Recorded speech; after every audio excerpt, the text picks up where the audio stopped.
தற்பொழுது நம்முடன் தொலைபேசி வாயிலாக ரவீந்திரன் துரைசாமி அவர்கள் இணைந்திருக்கிறார். அவரிடம் கேட்கலாம். வணக்கம் சார். தற்பொழுது அதிமுகக்குள்ள எந்த பிளவும் இல்லை, ஒன்றாகத்தான் இருக்கிறோம்.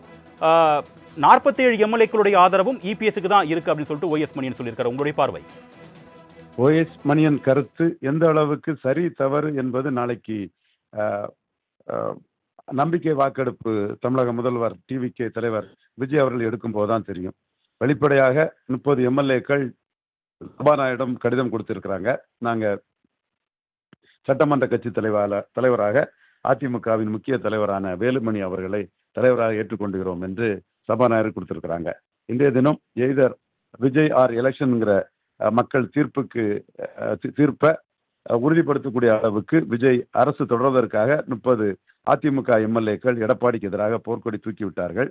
அவர்கள் எடப்பாடி 3வது இடத்திற்கு போனதால் இனிமேல் ஆல்டர்னேட்டிவ் ஃபோர்ஸ் மாற்று சக்தி நாம் தான் என்று அவர் கூற முடியாத ஒரு நிலையில் இனிமேல் இந்த கட்சியில் தொடர்வது தங்களுக்கு என்ன எதிர்காலம், 10 ஆண்டுகளாக அதிமுக ஆட்சி அதிகாரத்தில் இல்லாமல் இருந்தால் அது என்ன விளைவை ஏற்படுத்தும் என்ற அடிப்படையில் எடப்பாடிக்கு எதிராக வேலுமணி தலைமையில் அவர்கள் ஒன்று சேர்ந்து விஜய்க்கு ஆதரவு நல்கிறார்கள். இதில் எடப்பாடியின் அரசியல் எதிரியான செங்கோட்டையனின் அரசியல் தொடர்புகளும் அரசியல் நகர்களும் தெளிவாக இருக்கிறது.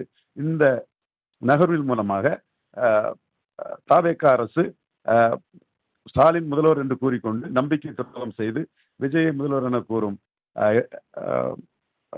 5 காங்கிரஸ் எம்எல்ஏக்களையோ அல்லது ஸ்டாலினோட கூட்டணி இருக்கிறோம், திமுகவுடன் கூட்டணி இருக்கிறோம் என்று கூறிக்கொண்டு விஜய்க்கு ஆதரிக்கும் 8 திமுக கூட்டணி கட்சி சிபிஎம், சிபிஐ, விடுதலை சிறுத்தைகள், இந்தியன் யூனியன் முஸ்லீம் உறுப்பினர்களையோ நம்பாமல் தங்களுக்கு பல வகையிலும் மெஜாரிட்டி இருக்கிறது, அவர் போனால் இவர் இருப்பார், இவர் போனால் அவர் இருப்பார் என்று அவரை மட்டுமே நம்பி இருக்க வேண்டியதில்லை அல்லது இவரை மட்டுமே நம்பி இருக்க வேண்டியதில்லை என்ற அடிப்படையில் ஸ்டேபிள் கவர்மெண்ட் கொடுப்பதற்கான எண்ணிக்கை வந்திருக்கிறது. இது எடப்பாடிக்கு எதிராக வேலுமணி, செங்கோட்டையன் போன்றவர்கள் முயற்சியில் ஸ்டேபிள் கவர்மெண்ட் கொடுப்பதற்கான எண்ணிக்கை வந்திருக்கிறது. 47 பேரும் தங்களிடம் இருக்கிறார்கள் என்று ஓஎஸ் மணியன் கூறுவது என்ன என்பது நாளை நம்பிக்கை வாக்கெடுப்பில் தெரியும்.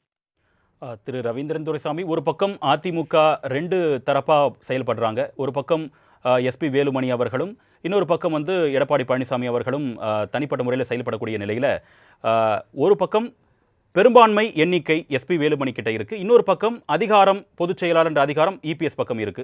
இப்போ முடிவெடுக்க வேண்டிய அதிகாரம் கடமை சபாநாயகர் கிட்ட இருக்கும்போது சபாநாயகர் எதற்கு முக்கியத்துவம் கொடுப்பாருன்னு நம்ம புரிஞ்சுக்கலாம். சபாநாயகர் அவர் தாவேக சட்டமன்ற உறுப்பினர் தான் சபாநாயகர் ஆயிருக்கிறாரு. நம்ம பிராக்டிக்கல் பொலிட்டிக்ஸ் பார்த்தா எண்ணிக்கை இது அதிகம் என்றும் இந்த ஆட்சியை காப்பாற்றுவதற்கான அனைத்து முயற்சிகளையும் சபையில் தாவேக மெஜாரிட்டி காட்டுவதற்கான அனைத்து இதையும் அவர் செய்வார். அதனால இந்த வேலுமணி தரப்பை அவர் அங்கீகரித்து தான் அவர் போவார்னு கருதுறேன். 2/3 என்ற ஒரு கிளாஸ் மட்டும்தான் இருக்குது. அது எந்த வகையில் அதற்கு சபாநாயகர் விளக்கம் கொடுக்க போகிறார் என்று பார்க்கணும். எடப்பாடி பழனிசாமி தரப்பு மகாராஷ்டிரா வழக்கை வச்சு பார்ட்டி சுப்ரீம், பொதுச் செயலாளர் தான் சுப்ரீம் என்ற கருத்தை சொன்னாலும் இன்றைய தினம் தாவேகாவிற்கு கூடுதலாக இந்த 30 பேர்களும் தேவை என்ற சூழ்நிலையில், யதார்த்த அரசியல் சூழ்நிலையில் சபாநாயகர் அதிமுகவில் பெரிய பிரிவு வேலுமணி அவர்களின் பிரிவு என்று கூறுவதற்கான நடைமுறை சாத்தியக்கூறுகளே இருப்பதாக நான் பார்க்கிறேன். தொலைபேசி வாயிலாக உங்களுடைய கருத்துக்களை பதிவு செய்ததற்கு மிக்க நன்றி திரு Ravindran Duraisamy.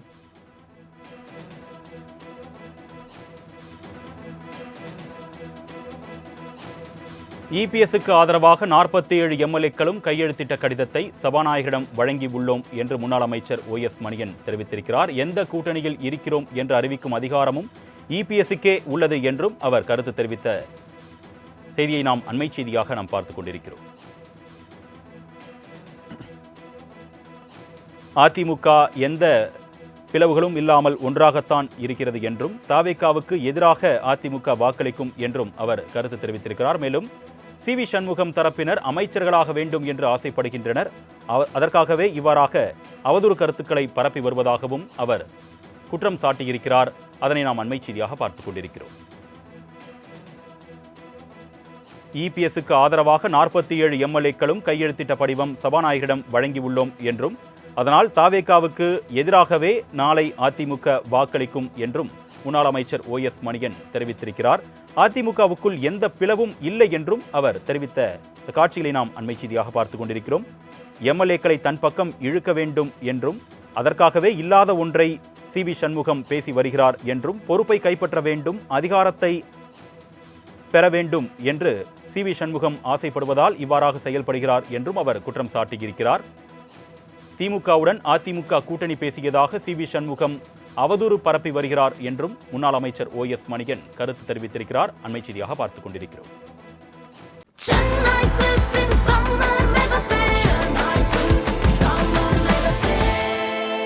The Chennai Silks in Mega Summer Sale.